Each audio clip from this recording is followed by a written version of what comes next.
5 வருட காலம் என்னுடைய பணியை சிறப்பான முறையில் உங்களுடன் பணியாற்றிருக்கின்றேன். அதனுடைய விளைவாக தான் மீண்டும் 2026 அண்ணா திராவிட முன்னேற்ற கழகத்தில் எனக்கு மீண்டும் வாய்ப்பளித்தார்கள்.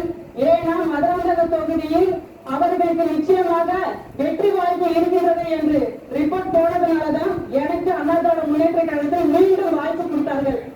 மீண்டும் வாய்ப்பு கொடுத்தார்கள் தவிர அது என்ன பிரச்சனை உங்களுக்கு தெரியும். மே 4ஆம் தேதி ரிசல்ட் வந்தது. ரிசல்ட் வந்த பிறகு எங்க தலைமையில் நடந்த பல பிரச்சனைகள்.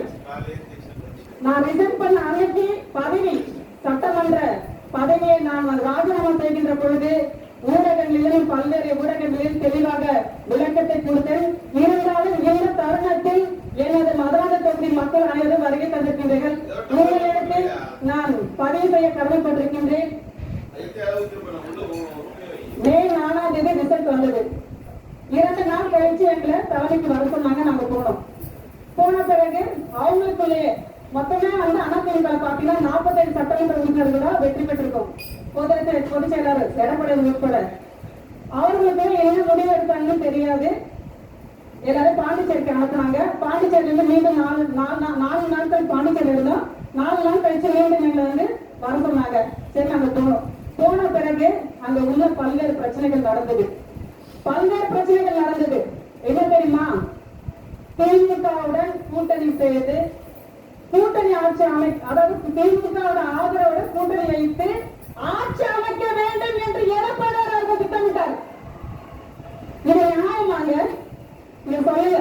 நீங்க அமர்ந்திருக்கின்ற ஒவ்வொரு மக்களும், இங்கே அமர்ந்திருக்கின்ற பெரியவர்கள், தாய்மார்கள் அனைவரும் அமர்ந்திருக்கின்றீங்க. இது நியாயமா? புரட்சி தலைவர் அவர்கள் யாரை எதிர்த்து கட்சி ஆரம்பித்தார்?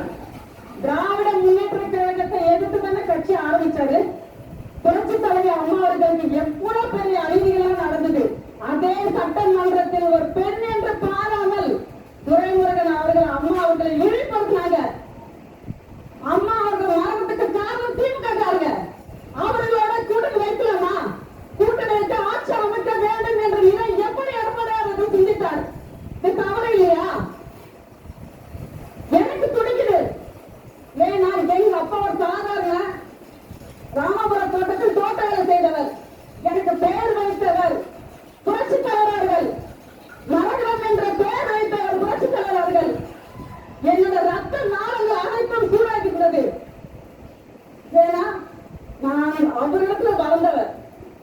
அதனால்தான் என்னோட மனம் பொறுக்கவில்லை. அதனால்தான் அதிலிருந்து நாங்கள் வெளியே வந்தோம். ஒரு தரப்பு நாம ஆதரவு கொடுத்து, திமுக ஆதரவு கொடுத்து மக்களுக்கும் நல்லது செய்யலாம் என்ற நல்ல எண்ணத்தோடு ஒரு தரப்பு ஆதரவு கொடுத்தோம். ஆனால்